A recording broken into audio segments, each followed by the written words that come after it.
There is a word that the 21st century man has been deprived of. Duty. Not rights, not freedoms, not liberties, not entitlements. Duty. Something to be dutiful over, a responsibility, something to carry on your shoulders as a man that gives you a sense of meaning, a sense of drive. If you look at the history of civilizations, this is the kind of stuff that we wrote songs over, poems, ballads. You know, today every song is about who loves who and who kisses who and who does you know what to who. All breakup songs.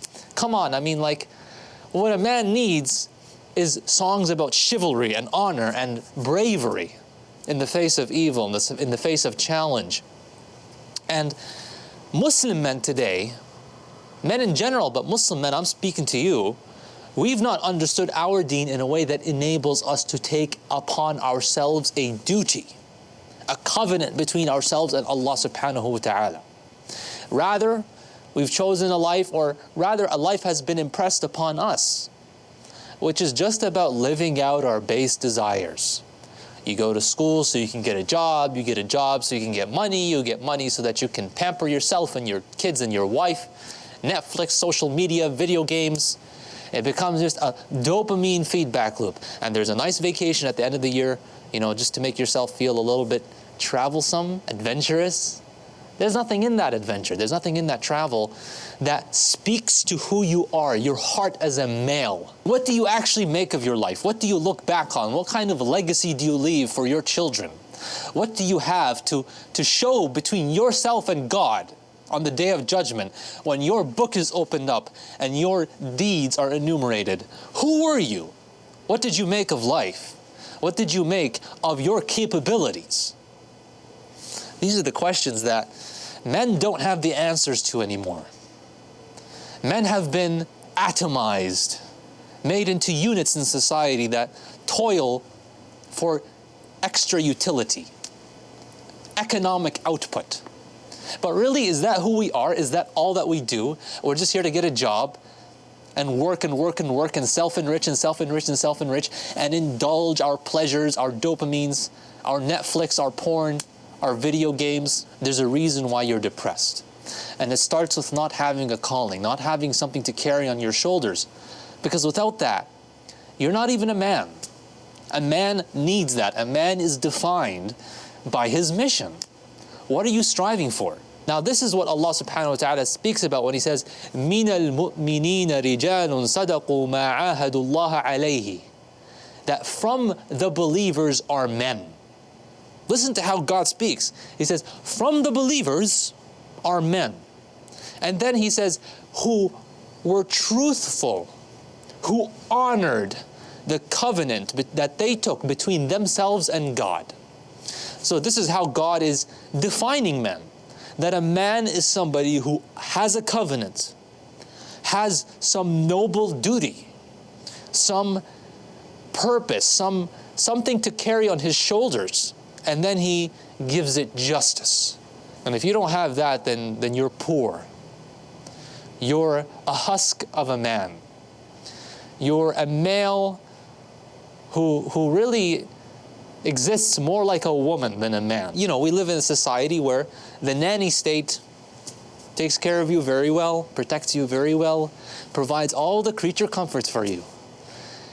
And if we're not rebelling against that, and by rebelling against that, I'm meaning rejecting creature comforts and instead choosing to push your life forward for something, to make yourself uncomfortable for something, to make sacrifices for something that is greater than yourself.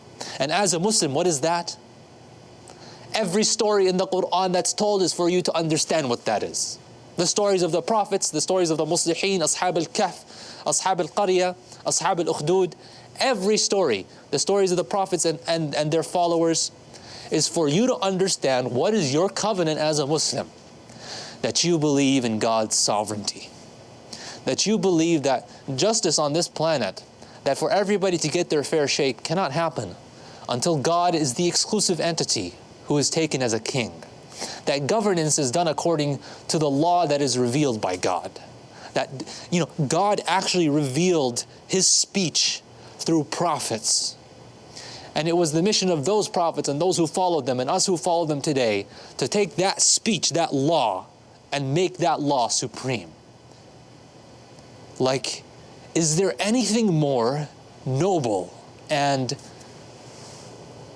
I don't know like how to put it into words. This is something surreal to take on as a duty. This is a big idea that has ramifications in the unseen. Hell and heaven exist that rest upon a scale for this idea. Those who take it to, those who give it its justice, who demonstrate duty and honor, and those who demonstrate a dereliction of that duty, who fail to answer the call. Because just failing to answer the call is bad enough. Forget even opposing the call, failing to answer the call, not putting your foot forward. I'm just trying to unlock in you a vitality about Islam, a bigger idea that pushes you, something that you as a man need to understand. The ummah needs you. And I wanted to kind of maybe stress this towards Western Muslims in specific. Because Western Muslims are probably the most starved of this. And this is especially the case if you're a secularized Muslim. Because if you're a secularized Muslim, you only understood Islam in terms of the ritual aspects. Your purpose to worship Allah subhanahu wa ta'ala has only been understood in a very narrow slice of life. Whereas your job and your capabilities and your strengths and your skills in the workplace, at school, wherever, where you're making money hand over fist, you're climbing the corporate ladder, you're publishing papers, and you're not able to tap that skill set, that aspect of your life, into your duty as a man between you and God. And that's what's very troubling for me, because the ummah needs you. The ummah needs you right now. Allah subhanahu wa ta'ala says, هُوَ الَّذِي جَعَلَكُمْ خَلَائِفَ الْأَرْضِ. He is the one who established you as caretakers of the earth. وَرَفَعَ بَعْضُكُمْ فَوْقَ بَعْضٍ دَرَجَاتٍ. And He raised some of you in degrees above others. لِيَبْلُوَكُمْ فِي مَا آتَاكُمْ. So that He can test you in that which He has given you. You see, God didn't create us all the same. Some people are smarter than others. Some people are more talented and more creative than others. Some people are stronger than others. Some people are richer than others. Some people are healthier than others. So we see that there's a distribution. And I'm speaking here especially to the Western Muslims because, let's face it, the Western Muslims are the ones who Allah subhanahu wa ta'ala has favored from a material perspective. We're pretty rich. Has favored from an opportunity perspective. We get to study at the best universities and work at the most elite workplaces and gain the knowledge and the skill set that's necessary to lead a nation. And if you don't think that that makes you responsible for the ummah and leading the ummah, then you're mistaken. Then nobody's grabbed you by the collar and said, Akhi, ukhti even, this is not just to men, we have an ummah to save. And the ummah needs you. You have to believe that. You have to act as though that is true, even though Allah subhanahu wa ta'ala doesn't need any of us. We need Him. And the da'wah doesn't need any of us. We need the da'wah. Right? The ummah, Allah subhanahu wa ta'ala has promised its salvation. But you need to act as though the ummah, like they had those Uncle Sam posters, we need you. I don't remember how it goes, but Uncle Sam is pointing at you, and then America needs you.